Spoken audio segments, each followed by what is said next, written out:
वो हमारी तो होती मैम कम है ना 17-18 साल उसमें से भी अगर हाफ करते तो वो तो कुछ नहीं होगा। अभी भी हाफ डे है।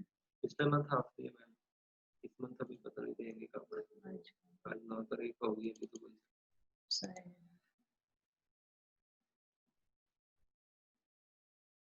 स्टार्ट में Assalamu alaikum students. We are doing renal system, all of you know that. I have covered up to glomerulonephritis and yesterday we did acute and chronic pyelonephritis. I hope you understood that. If there are any questions, I am repeatedly saying that you can either text me in your WhatsApp group or you can write on your LMS. So I will answer all of these questions. So now in the renal system, we are doing renal vascular diseases. All of you know that renal arteries, when it divides, it goes into the arcuate arteries and all as well as interlobular arteries. And then it divides into small arterioles and arteries. So nephrosclerosis is the renal blood vascular changes which are seen in cases of hypertension. When I did hypertension, I did nephrosclerosis. So nephrosclerosis is the involvement of renal blood vessels in case of hypertension. Hypertension, all of you know, is of two types, essential hypertension and malignant hypertension. I did that in detail when we were doing our CVS, renal system and blood vessels and CVS. So nephrosclerosis is sclerosis of renal arterioles and small arteries, which are strongly associated with hypertension, which can be both a cause and also a consequence of nephrosclerosis. In the pathogenesis, there is medial and intimal thickening of the arterial wall. The arterial wall becomes thickened, especially the intima and medial layer, because of hemodynamic changes which are associated with aging, hemodynamic changes when there is blood pressure is high, changes which are seen with aging, genetic defects, or combination of all these three factors can be seen. There is hyalinization of the arteriolar walls because of the extravasation of plasma proteins through the injured endothelium and increased deposition of basement membrane matrix. Okay, if I show you the slide, this is the gross appearance, this is the microscopic appearance. You can see the lumen has become narrowed and there is hyalinized thickening of the whole of the arterial wall, leading to a narrowing of lumen. Obviously, when there is narrowing, I'll tell you there is going to be ischemic atrophy of the renal parenchyma. So on the gross appearance, kidneys can be normal or they can be reduced in size. The cortical surface of the kidney have fine even granularity, which is known as grain leather nodularity. Leathery granularity due to minute scarring is seen on the surface of the kidney because of benign nephrosclerosis. Okay. And microscopically, there is narrowing of the lumen of the arterioles and small arteries, as I've shown you in the picture, because of hyaline arteriolosclerosis. The granularity on the cortical surface correspond to the microscopic subcapsular fibrosis or scar with sclerotic glomeruli and tubular dropout. Okay, so we are going to see hyaline arteriolosclerosis microscopically. And the granularity which we see on gross appearance corresponds to the fibrosis which is present within the renal parenchyma and sclerosis of the glomeruli and dropout of the tubules, means tubular atrophy. This was the gross appearance. This is the microscopic appearance which I showed you. Hyaline material in the arterial wall leading to hyaline arteriolosclerosis and lumen has become narrowed. Obviously, this narrowing of the lumen will bring about decreased blood flow to the kidney leading to tubular atrophy and glomerulosclerosis is seen as well. So we can see intratubular and arcuate arteries, they show mild hypertrophy. Replication of internal elastic lamina is seen, means there will be duplication of internal elastic lamina. Double elastic lamina can be seen and increased myofibroblastic tissue in the intima will be present. All these changes are known as fibroelastic hyperplasia. It accompanies the hyaline arteriolosclerosis as well. So this hyaline arteriosclerosis, as I've explained to you earlier, because of the narrowing of the lumen, there is going to be ischemia in the renal tissue. Ischemia will be patchy, means sometimes there is ischemia in one area and sometimes there is a normal area, because if those blood vessels which are involved will lead to ischemic changes around that tissue which is supplied by those blood vessels. Other areas are supplied by normal blood supply, so they will not show ischemic changes. That's why we see a patchy ischemia. Petritubular atrophy and interstitial fibrosis is seen. The tubules which are going to be atrophied, the tissue is going to be replaced by fibrous tissue. Glomerular alterations are seen by, like deposition of collagen in the Bowman space, periglomerular fibrosis, and total glomerulosclerosis. So these changes will be like this: total glomerulosclerosis, tubular atrophy with fibrosis. This is arteriolosclerosis. This is also arteriolosclerosis. You can see the pinkish material surrounding the blood vessel and narrowing of the lumen. Here the lumen is also narrowed. And this is the hydropic degeneration in the peritubular areas, in the tubules. Proximal convoluted tubules show hydropic change. Hydropic change means there is increased water content within the cytoplasm, which occurs because of the ischemia, atrophy, because the blood supply is not going to be normal in those areas, and leading to fibrosis and destruction of tubules, glomerulosclerosis, arteriolosclerosis, and this is also arteriolosclerosis. This picture can be given in your OSPE exam. Okay. So next is malignant nephrosclerosis. Malignant nephrosclerosis always occurs when there is malignant hypertension, which is not controlled by any medication. So in malignant nephrosclerosis, renal vascular disorder associated with malignant or accelerated hypertension are known as malignant nephrosclerosis. On the gross appearance, small pinpoint petechial hemorrhages can be seen on the surface of the kidney. Rupture of the capillaries give rise to a flea-bitten appearance. Flea-bitten appearance means that it looks like if something has bitten up the kidney because of the presence of small reddish pink point petechial hemorrhages. Fibrinoid necrosis of arterioles is seen. In this necrosis, vessel wall take a smudgy eosinophilic appearance. Glomeruli become necrotic and they are infiltrated by neutrophils. Glomerular capillaries show thrombosis.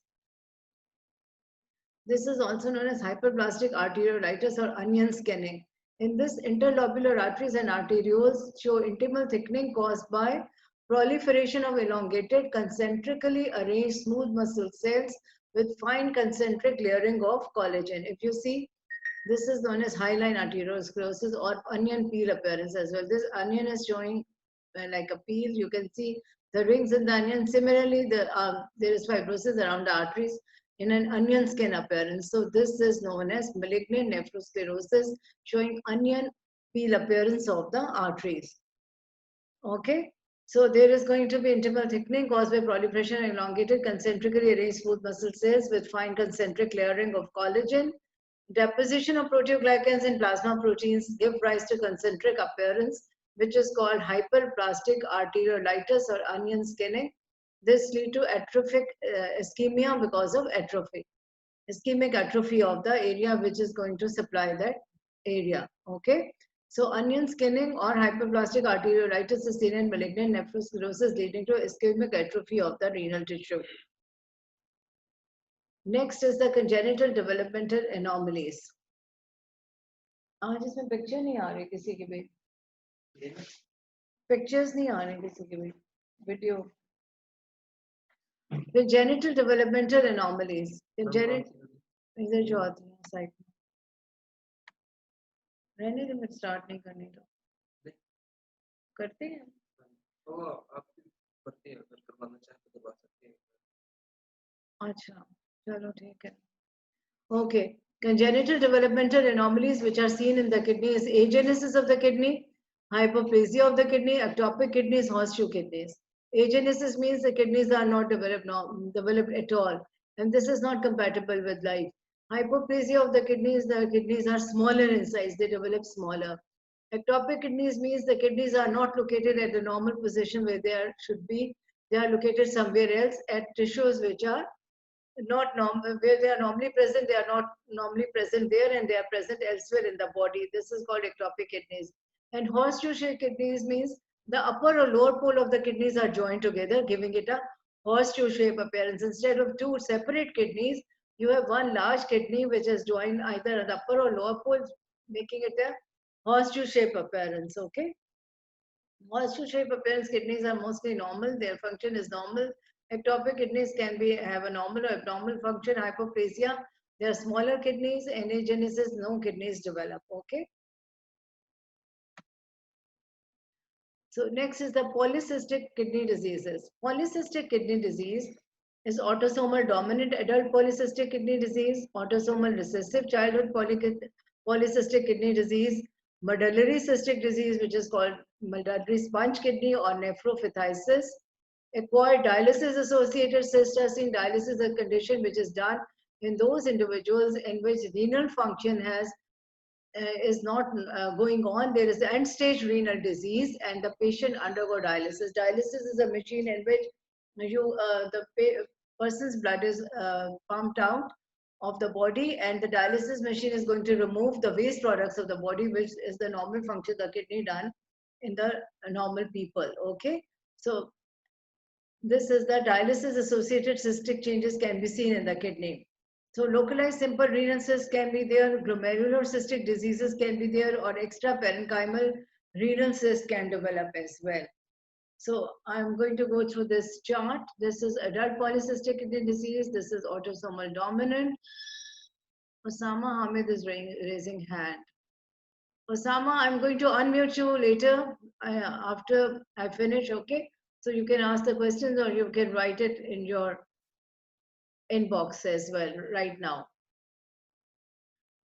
Adult polycystic kidney disease inheritance is autosomal dominant. Muhammad Umar, I'm also going to unmute you later, okay? So you can ask questions. Or if you want to ask questions, I can unmute you now. ये दो बच्चे अपने hand raise कर रहे हैं, Mohammad Umar and Usama.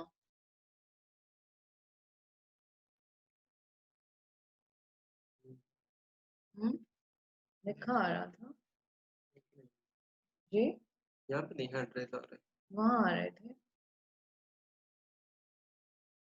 Okay, so we have checked, there are no hand raised in there. So adult polycystic kidney disease pathological features are large multicystic kidney cyst in the livers and can be seen in berry aneurysms. Patient presents with hematuria, flank pain, urinary tract infection, hypertension, and person goes into chronic renal failure by the age 40 to 60. This is the diagrammatic representation of adult polycystic kidney disease. Then childhood polycystic disease, medullary sponge kidney, familial juvenile nephrophthisis, adult onset medullary cystic disease, simple cyst, acquired renal cystic diseases dependent upon the dialysis. So these are the pictures given as well as the pathological features. Okay, so you can go through this table. This is also given in your Robbins. This is the diagrammatic representation of cyst. This is a normal kidney, no cyst. This is a simple cyst in the kidney which can be present on the upper pole or lower pole. This is recessive polycystic kidney disease. You can see many cysts. Dominant polycystic kidney disease. Kidney has changed into a cystic tissue. Hydronephrosis, I'm going to explain you later. Dysplasia of the kidney is a condition in which kidney tissue is haphazardly arranged.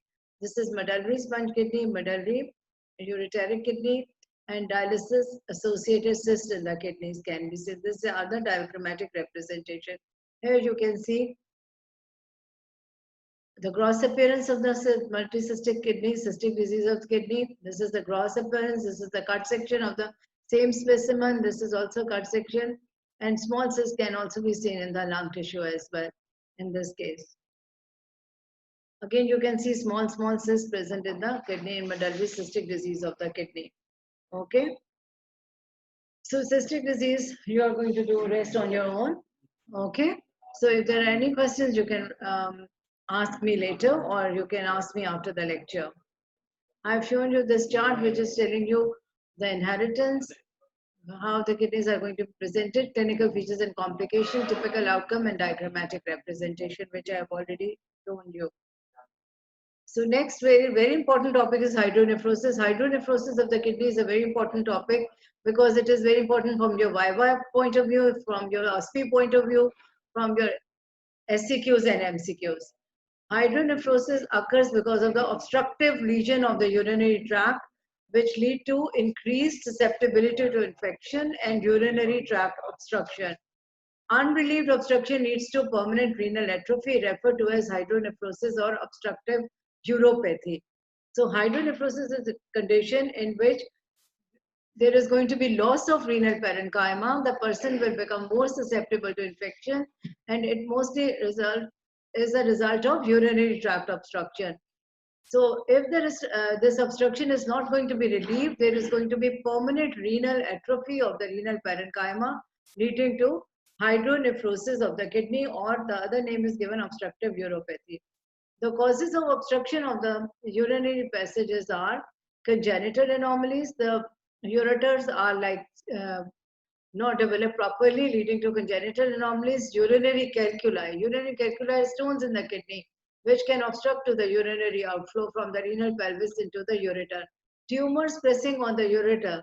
Inflammation of in the kidney can also lead to hydronephrosis. Cleft papillae or blood clots can obstruct the urinary outflow, leading to obstruction and hydronephrosis. Pregnancy. The gravid uterus puts pressure on the bladder as well as in the ureter. This can lead to hydronephrosis of the kidney. Uterine prolapse can occur in older females, leading to hydronephrotic kidney because of the pressure on the ureter. And there are functional disorders as well, which can lead to hydronephrosis. So causes of obstruction are congenital anomalies, urinary calculi, tumors, inflammation, cleft papillae, blood clots, pregnancy, uterine prolapse, and functional disorders. Okay. So in the pelvis, as I've told you, causes of obstruction can be calculi, tumor, ureter, pelvic stricture. Ureter intrinsic causes can be calculi, tumors, clots, cleft papillae, inflammation. Ureter extrinsic causes are pregnancy, tumors, retroperitoneal fibrosis. They can all lead to ureter extrinsic causes. Vesico-ureteric reflux, which I told you yesterday. Prostate, benign prostatic hyperplasia in a male, and carcinoma of the prostate are very two important causes of urinary tract obstruction in older older men. Bladder, calculi, tumors, functional or neurogenic bladder, they can all give rise to obstruction. Urethra, posterior well stricture or tumors, which are rare, they can all give rise to urinary tract obstruction. So a hydronephrotic kidney on the gross appearance will appear like this because the back pressure is going to lead to destruction of the renal parenchyma. Renal parenchyma is destroyed and they are going to be converted into the thin cystic areas. This is the renal pelvis, which is also very dilated and thinned out, and renal medulla, this remaining portion of the medulla is left here and the cortex is thinned out. Rest of the renal parenchyma has developed small cystic areas because of the obstruction, leading to hydronephrosis of the kidney. This hydronephrosis of the kidney gross appearance is definitely one of your auspice slides. Okay. Okay.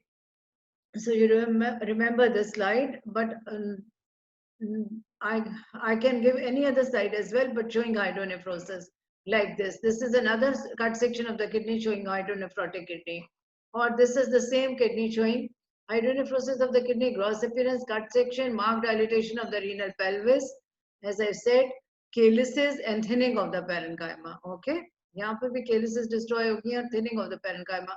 Cortex you can see is left very thin area outside, and this is the medulla, and this destruction of calyces and renal pelvis is dilated. Any three of these slides can be your auspice slides. Okay. Morphologically, when the obstruction is sudden and complete, it leads to mild dilatation of the pelvis and calyces with atrophy of the renal parenchyma. In subtotal and intermittent obstruction, progressive dilatation occurs, giving rise to hydronephrosis. Okay. In gross examination, kidneys are going to be much enlarged, sometimes slight, sometimes massively enlarged, depending upon the degree of the obstruction and the time which has passed between the obstruction and the when you check the kidney shape.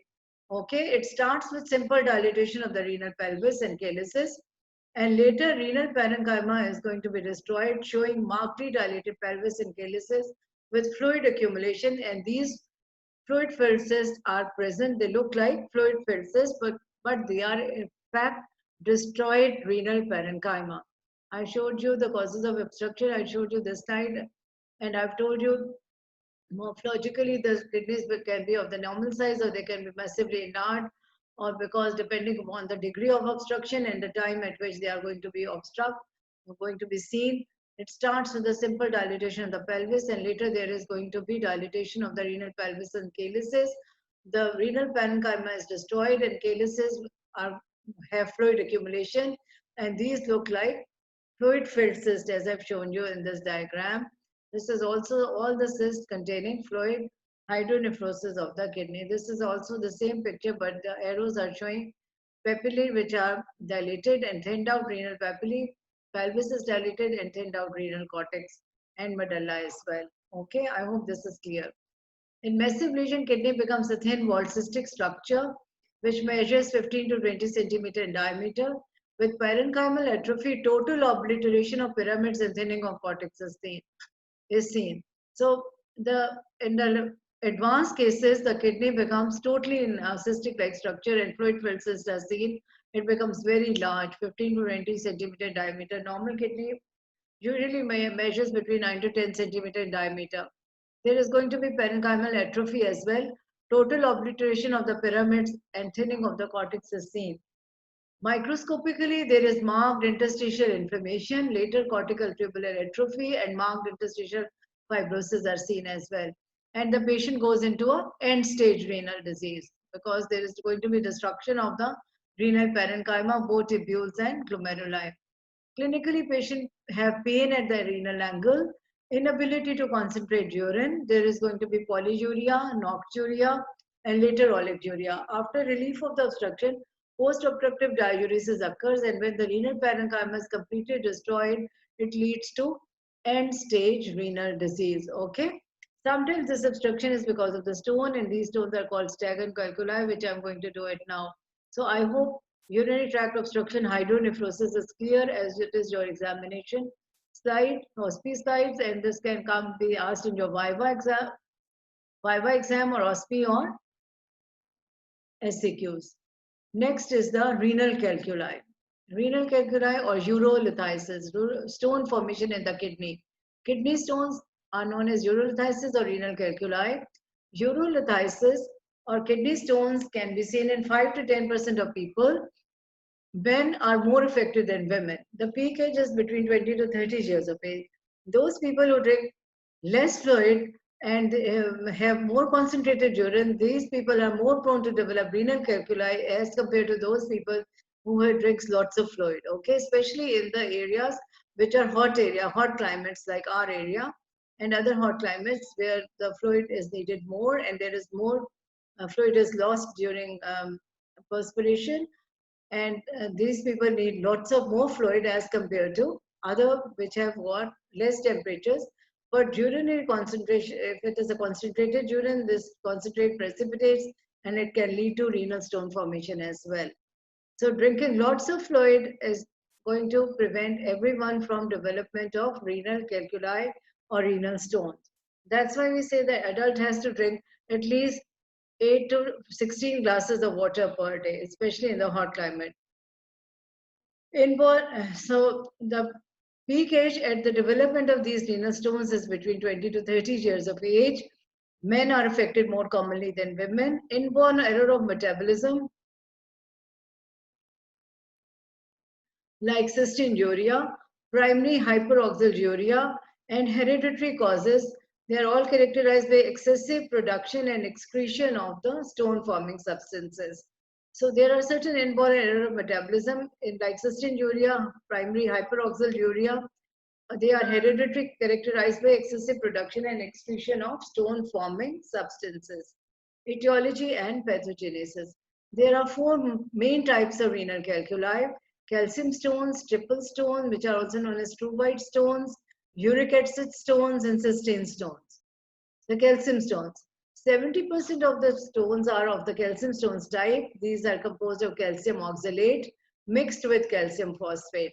This calcium oxalate and calcium phosphate stones are radio opaque, means they can be seen on the X-ray. The other method of examination of these stones is by ultrasonography, and previously IVP was done, intravenous pyelography was done, which I think is practice is not more longer done because of the presence of ultrasound. Okay. Then calcium stones, 70% composed of calcium oxalate and calcium phosphate, and they are radiopaque stone, can be seen on the X-rays. Plain X-ray of the kidney, they can be seen because they contain calcium and they are radiopaque. And ultrasound can also detect these stones. Then there are triple stones, true white stones. 15% of these stones are composed of magnesium, ammonium, phosphate. Why triple stone? Because they contain three constituents: magnesium, ammonium, and phosphate. Then uric acid stones can develop in those individuals which have hyperuricemia. 5 to 10% stones are of uric acid type. Then cysteine stones are seen in 1 to 2% of people. Okay. So there are 4 types of stone mainly: calcium, triple stones, uric acid stone, cysteine stone. This is also a chart given showing calcium oxalate 67%, calcium phosphate 8%, magnesium ammonium phosphate 15%, uric acid 8%, and cysteine stone 2%. Urolithiasis, I'm still doing the kidney stones. The pathogenesis of these kidney stones are: the most important cause of stone formation is increased urinary concentration of stone constituents such that it exceeds their solubility in the urine. So the urine becomes supersaturated. When a fluid becomes supersaturated, the contents have to settle down. When these contents settle down, in the end, they are going to produce stone formation. So this is the knowledge which you have taken in your chemistry, that any supersaturated solution, their constituents settle down at the bottom, and in the urine, similar things are happen. The urinary concentration or concentration of these constituents becomes high, and their solubility is low, and they supersaturates and they settle down, and they eventually is going to form stones. First, there are going to be crystals in the urine, and later stone formation can occur. So calcium oxalate stones. Calcium oxalate stones, as I've already told you, occurs in up to 70% of cases, and they are radiopaque, means they can be seen on the X-ray. Calcium oxalate stones are associated in 5% of patients with hypercalcemia. Hyperuricemia occurs with hyperparathyroidism, diffuse bone disease, sarcoidosis, and other hypercalcemic state. So hypercalcemic states are those states in which the serum calcium is going to be high. Either it is going to be high because of hyperparathyroid. Thyroid and hyperparathyroid, you are going to do your endocrinology. Parathyroid hormone, it controls the calcium level in your body. If there is increased parathyroid hormone, there is going to be decalcification in the bone, and the serum calcium level is going to be high. So hypercalcemia, hyperuricemia are one of those causes which leads to increase in the calcium level in the blood, and later the stone formation because of hyperparathyroidism. Then diffuse bone disease. Diffuse bone disease can be metastatic bone disease, in which there is going to be bony loss. Okay, lytic lesions are produced in the bone. When you are doing the bone and joint chapter, you know what are the lytic lesions. Lytic lesions are those lesions which lead to bony destruction, and they lead to increase in serum calcium level. So this will also lead to hyperuricemia and hypercalcemia. Sarcoidosis is a condition in which calcium level is going to be seen as well. Sarcoidosis you have done in your third year. Other hypercalcemic states. So all of these hypercalcemic state can lead to increase in calcium in the serum, leading to calcium oxalate stone formation in the kidney. Okay, and next is the 55% of patients have hypercalciuria without hypercalcemia.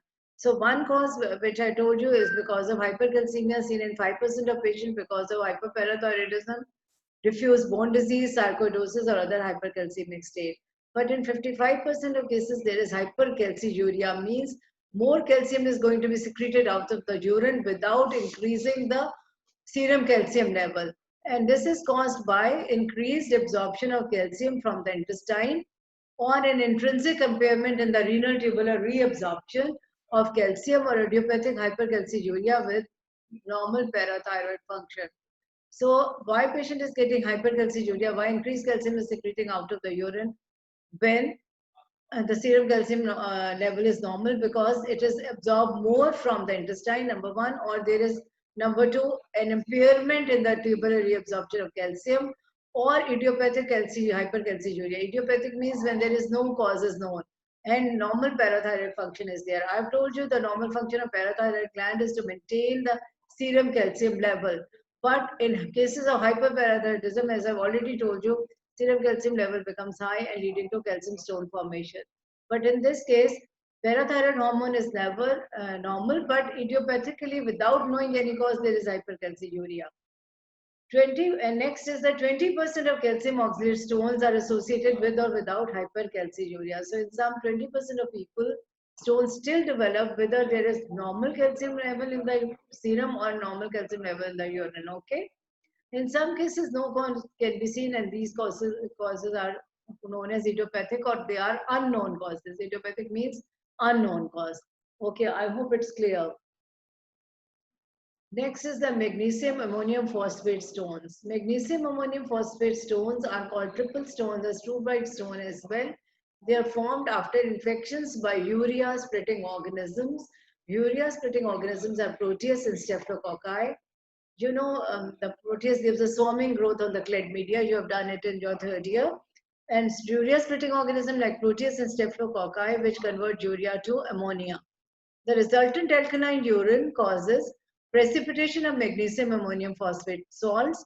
These form most of the largest stone, and these are called staghorn stones, which occupy a large portion of the renal pelvis. So you can see a staghorn stone, which is present in occupying the large portion of the renal pelvis. It is yellow in color. They are 10% to 15% of renal stones, larger stones, small to pelvis and calyceal system, secondary to obstruction and infections by Proteus species. Proteus break up urea to ammonia, which make the urine alkaline. Triple struvite phosphate, magnesium, ammonium phosphate stones are present. These are triple struvite stones composed of magnesium, ammonium, and phosphate. Chronic irritation, squamous metaplasia, and squamous cell carcinoma can occur in the renal pelvis because of these stones present in them. Okay, so magnesium ammonium phosphate stones are formed by magnesium ammonium and phosphate. They are called triple stone. They are called struvite stone. They are mostly seen in the infection by urea splitting organisms, which are Proteus and Staphylococci. The resultant alkaline urine causes precipitation of the magnesium ammonium phosphate. These are large stones. They occupy the renal pelvis, and they can lead to irritation of the renal pelvis, and irritation can cause, because the normally renal pelvis is lined by transitional epithelium or urothelium, but because of the irritation, there is going to be squamous metaplasia, and squamous metaplasia can also give rise to squamous cell carcinoma of the renal pelvis later on. Then comes the uric acid stone. Uric acid stones are seen in patients with hyperuricemia. Hyperuricemia, the other name is given as the gout. Gouty arthritis and gout you are going to do when you are going to do your bones and joints. So when the uric acid level increases in the serum, it precipitates in the kidney as well, leading to hyperuricemia. It precipitates in the joints, leading to gouty arthritis, which you are going to study with your bones and joints. Uric acid stones are seen in patients with hyperuricemia, patients with gout or diseases with rapid turnover of the cells. Rapid turnover of the cells are seen in cases of lymphoma. So those people are also prone to develop uric acid stones. In many people, uric acid stones are seen with no cause in acidic urine, in which uric acid cannot be dissolved. So sometimes it is associated with increased uric acid, and sometimes in normal people, acidic urine can also give rise to uric acid stone. These stones are radiolucent. Radiolucent means they cannot be seen in the X-ray. Or they can be seen in the ultrasound, but not on the X-ray. Cystine. Next is the cystine stone.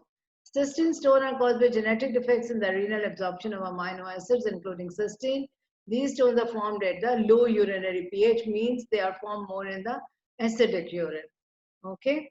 So we have got 4 types of stones. I hope it's clear now. It's very simple as compared to your glomerulonephritis. Calcium stones, triple stone, uric acid stone, cystine stone. I told you the pathogenesis of calcium stone, magnesium, and uric acid and cystine stone. So the increased stone constituents changes in the urinary pH, decreased urinary volume, and the presence of bacteria influence the formation of calculi. So many calculi form in the absence of all these factors. So the 4 factors which I've told you are increase in the urinary stone constituent in the urine, urinary pH. Some stones occur in acidic pH, some occur in alkaline pH, decrease in the urine volume. The decrease in the urine volume is a very important factor. And the presence of bacteria. They can all influence the formation of calculi or urinary stone or urolithiasis. Many calculi form in the absence of all these 4 factors as well, when the cause is not known, and they are called idiopathic. The most important sites of stone formation in the kidney are mostly they are unilateral in 80% of cases, and the most favorite sites for these stone formation are renal calyces, renal pelvis, and urinary bladder. Urinary bladder you have already done. These stones can vary from 2 to 3 millimeter in size, but some of them are very large, like staghorn stones, which I've showed you in the picture. They can cause complete renal pelvic obstruction as well, leading to hydronephrosis of the kidney. Clinical feature. Urolithiasis can produce severe colicky and abdominal pain and renal damage. Larger stones produce hematuria. Stones produce visits to renal functions as well. So the lab diagnosis of stone can be done by, the diagnosis can be done, as I've told you, by simple X-ray of the renal area, by ultrasound examination of the renal area, and there you can see the complete urinary examination. And you can also do the renal function test. Renal function test are blood urea and serum creatinine, which Dr. Tahir is going to do with you tomorrow. And then whatever is left is neoplasms of the kidney. Neoplasms of the kidney, I'll take a separate lecture on Monday, inshallah. Okay. If there are any questions, I'm going to unmute you because 2 minutes are left. अब unmute करके देख लें.